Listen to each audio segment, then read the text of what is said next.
ଆମ କୃଷି ନୀତି ନୂଆ ବାର୍ତ୍ତା।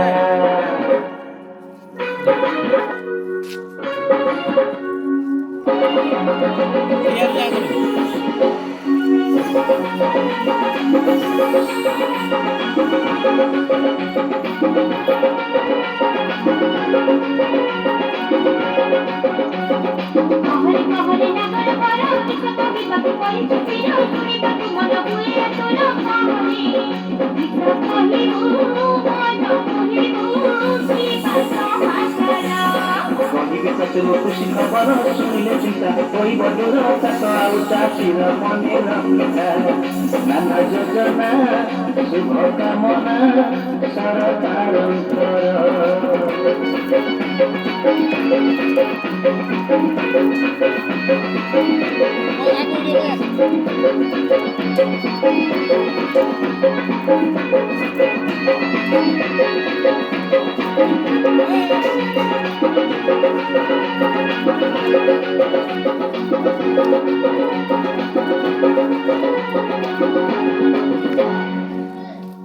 ଆମ ସରକାରଙ୍କର ଚାଷୀ ମାନଙ୍କ ପାଇଁ ଯୋଜନା।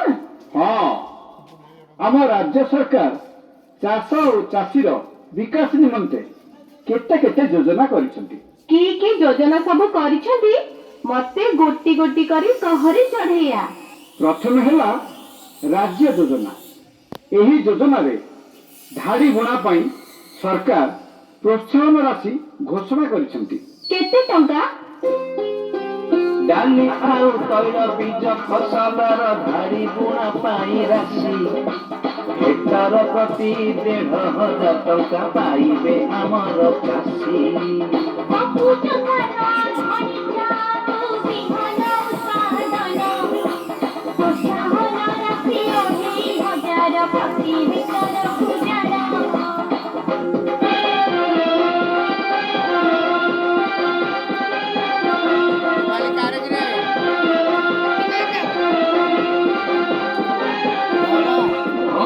ଏକ ଉତ୍କୃଷ୍ଟ ସବୁଜ ଚାଷୀ ଗଣା ଏହା ମୃତ୍ତିକାର ଉର୍ବରତା ରକ୍ଷା କରେ ଜଣାଶୁଣା।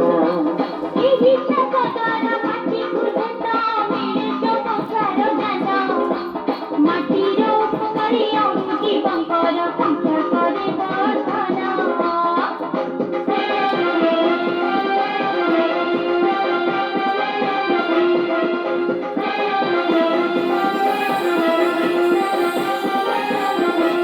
ମାଟିକୁ ହାଲୁକା କରି ଫସଲରେ କରେ ଗଛ ଚିର ବୃଦ୍ଧି ତେଣୁ ଚାଷୀ ପାଏ ଅଧିକ ଅମଳ ବଢ଼େ ତାର ସମୃଦ୍ଧି। ତେଣୁ ଚାଷୀ ଭାଇ ସବୁଜ ସାର ପାଇଁ ଧଣିଚା ଚାଷ କରନ୍ତୁ, ପ୍ରୋତ୍ସାହନ ରାଶି ପାଆନ୍ତୁ। ଆଉ ଡାଲି ଓ ତୈଳବୀଜ ଫସଲର ଧାଡ଼ି ବୁଣା ପାଇଁ ମଧ୍ୟ ପ୍ରୋତ୍ସାହନ ରାଶି ପାଆନ୍ତୁ। ଏବେ ଶୁଣ କହୁଛି ମୁଖ୍ୟମନ୍ତ୍ରୀ କୃଷି ଉଦ୍ୟୋଗ ଯୋଜନା। ମୁଖ୍ୟମନ୍ତ୍ରୀ କୃଷି ଉଦ୍ୟୋଗ ଯୋଜନାରେ କୃଷି ଉଦ୍ୟୋଗ ସ୍ଥାପନ କରି ସର୍ବାଧିକ 50 ଲକ୍ଷ ଟଙ୍କା ପର୍ଯ୍ୟନ୍ତ ରିହାତି ପାଆନ୍ତୁ। ଏଥିରେ ସାଧାରଣ ବର୍ଗର ପୁରୁଷ ଉଦ୍ୟୋଗ ପାଇଁ ଶତକଡ଼ା 40 ଭାଗ ଆଉ ସର୍ବାଧିକ 50 ଲକ୍ଷ ରିହାତି। ମହିଳା ଉଦ୍ୟୋଗୀ, ଶାରୀରିକ ଅକ୍ଷମ ବ୍ୟକ୍ତି ତଥା ଆନୁଷଙ୍ଗିକ ବିଷୟରେ ସ୍ନାତକ ମାନଙ୍କ ପାଇଁ ଶତକଡ଼ା 50 ଭାଗ ଆଉ ସର୍ବାଧିକ 50 ଲକ୍ଷ ଟଙ୍କା ରିହାତି। ଏ କୃଷି ଉଦ୍ୟୋଗ ଯୋଜନାରେ କି ପ୍ରକାର ଉଦ୍ୟୋଗ ସବୁ କରିପାରିବେ? କୃଷି ଉଦ୍ୟୋଗ ଯୋଜନା ପାଇଁ ମିଳୁଛି ବେଶୀ ରିହାତି ତେଣୁ ଚାଷୀ ଭାଇ ଏହି ଉଦ୍ୟୋଗ କର ଲାଭବାନ ଅତି।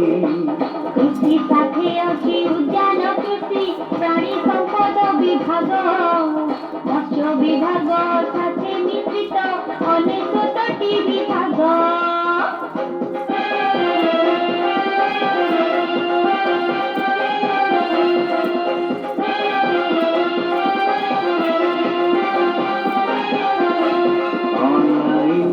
ପ୍ରକ୍ରିୟାରେ କରିପାରିବେ ଆବେଦନ ହେଳା ନ କରି ଚାଷୀ ଭାଇ ଏ ଉଦ୍ୟୋଗ କର ସ୍ଥାପନ।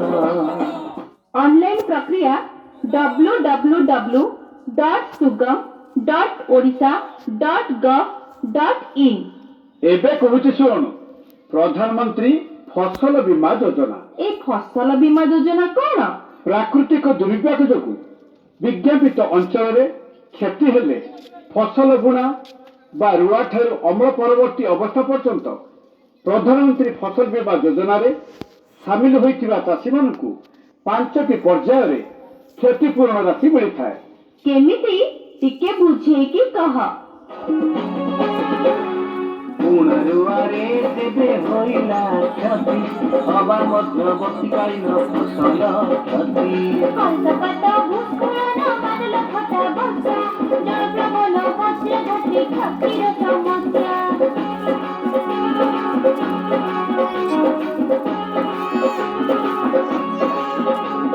फसल अमर 14 दिन भितरे शस्य काट भित्तिक क्षति जदिबा हुए बीमाधारी पानी बाहुडुसी करूची रातिरे क्षति भरणा करि पारि सकी।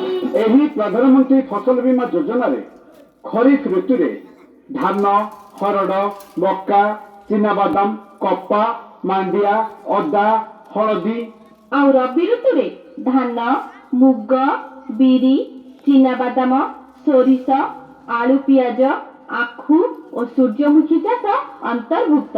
एबे शुण मृत्तिका स्वास्थ्य कार्ड संबंध रे आमर जेमती स्वास्थ्य खराब हेले नाना रोग आक्रमण करे ठीक सेमिति माटीर स्वास्थ्य खराब हेले से रुग्ण हो जाए भल फसल देई पारेनी। ତାହେଲେ କ'ଣ କରିବାକୁ ପଡ଼ିବ? नियमित व्यवधान रे करंतु जमीर माटी परीक्षा सेही रिपोर्ट आधार रे करी हुए सुरक्षा। ମୃତ୍ତିକାର ସ୍ୱାସ୍ଥ୍ୟ ବଜାୟ ରହିବ ସମନ୍ୱିତ ଖାଦ୍ୟ ସାରେ ସବୁଜ ଖତ ଜୀବାଣୁ ସାର ମାଟିକୁ ଉର୍ବର କରେ।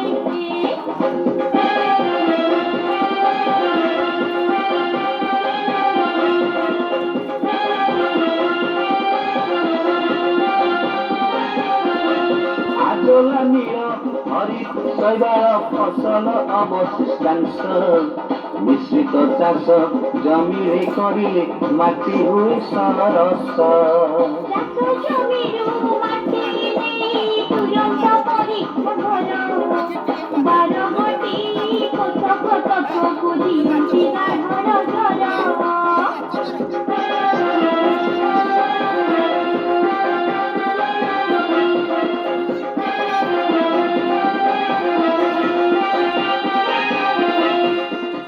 चाषी जमीरू माटी संग्रह करा जाई तार 12टी पोषक तत्व को परीक्षा करी सार सुपारिश सह चाषी को मागणा मृत्तिका स्वास्थ्य कार्ड प्रदान करा जाए। रिपोर्ट आधार रे संतुलित सार व्यवहार करने को कहा जाए। ଏବେ ବୁଝିଲି ମାଟିର ସ୍ୱାସ୍ଥ୍ୟ ଭଲ ଥିଲେ ଭଲ ଅମଳ ହୁଏ। एबे कहूची शुण समन्वित कृषि पद्धति। ସିଏ ପୁଣି କ'ଣ?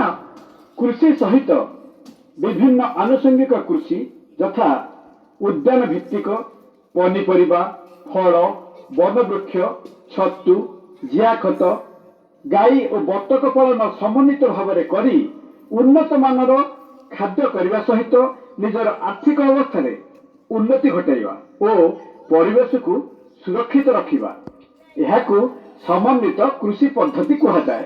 ହଁ ଯେ ସମନ୍ୱିତ ଚାଷ କଲେ କେମିତି କ'ଣ ସୁଫଳ ମିଳେ? समन्वित कृषि पद्धति द्वारा चाषी पाए एक विकास धारा हो विकास धारा माटीर जल धारण क्षमता वृद्धि हुए कथाटी सारा हो कथाटी सारा।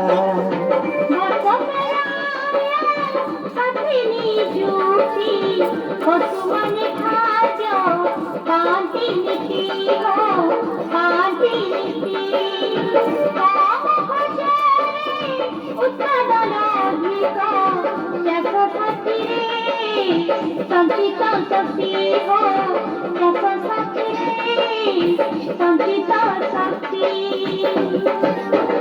ফসলর অবশিষ্টাংশ যাহা ছতু চাষে বিনিয়োগ হুই তাহা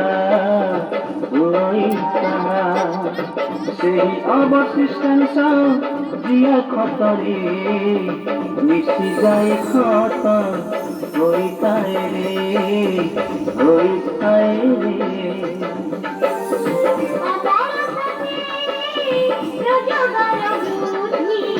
চাষি পায় সমৃদ্ধি পায় সমৃদ্ধি পায় সমৃদ্ধি প্রতিজ্ঞার পাহাড়ে ফসল হুয়ে খুঁড়ি ফসল হুয়ে খুঁড়ি